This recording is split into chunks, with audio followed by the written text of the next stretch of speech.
Hey, I'm Matthew Morrill. I'm Zach Saint-Severo. I'm Brandon Smith. Tom Corby Sierra. I'm Isaiah Jones. And we're here to talk about the gender disparity in high school sport opportunities. So we began researching this topic by really looking into how high school athletics became a larger part of our society and when exactly the problem arose. So what we found was during the 20th century, high school athletics really became a larger focus for our culture as a whole, trying to create more fit children.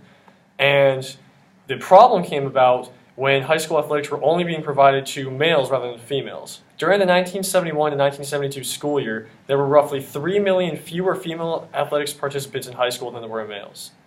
However, this all changed in 1972 with the enactment of Title IX. See, Title IX was a law that was put into place in order to provide more gender equity within education, and specifically sports.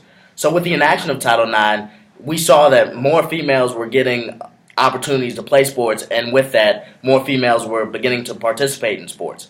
However, even though the Title IX was enacted, there are still leaps and bounds to be made today. As of 2012, in America, there are 1.3 million fewer athletic opportunities for girls as compared to boys. Also, in all high schools, they are required to have a current Title IX coordinator in order to monitor this gender equity. However, these coordinators are more focused on sexual violence and sexual harassment rather than the gender equity within sports. We believe that this is a problem, and we believe that it should be solved. So a few examples where we can see gender disparity taking place in high school sports. One is in Richmond, North Carolina, when a women's softball team was neglected the same facilities and equipment that the men's baseball team was allowed.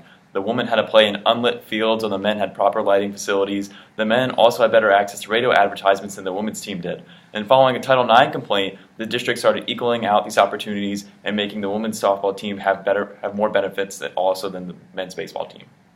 So another example here, in 2009, a girls' high school softball team actually had to drive 5 miles down the road to play a softball game. Meanwhile, while the boys' team had a field on campus, and they actually just renovated the field to include a new electric scoreboard.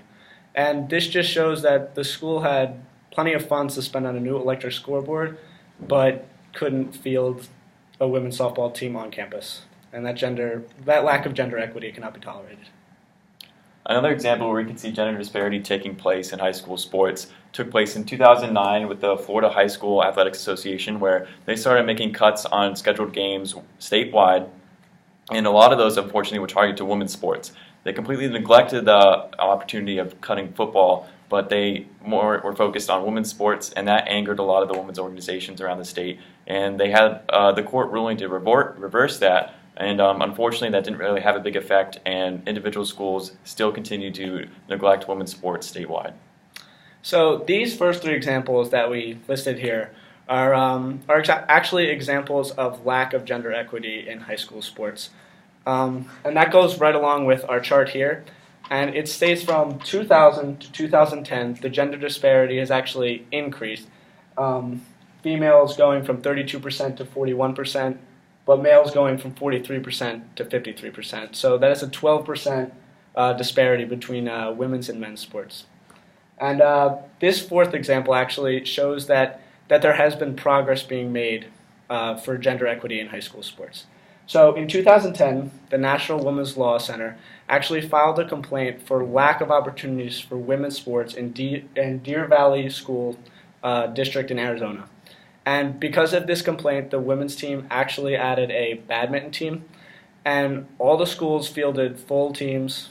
There was no problem there. And this just goes to show you that if you build it, they will come. So in other words, if you give women opportunity in sports, then they will take it, and it will be a success, as shown in this example. So we would like to continue the trend as seen in the last example, and here are some recommendations to further that progress.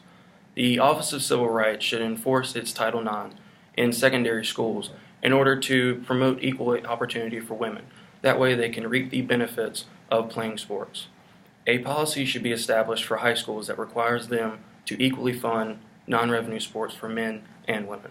And lastly, Title IX coordinators should be required to promote gender equity in high school sports. Thank you for your time, and have a good day. Thank you.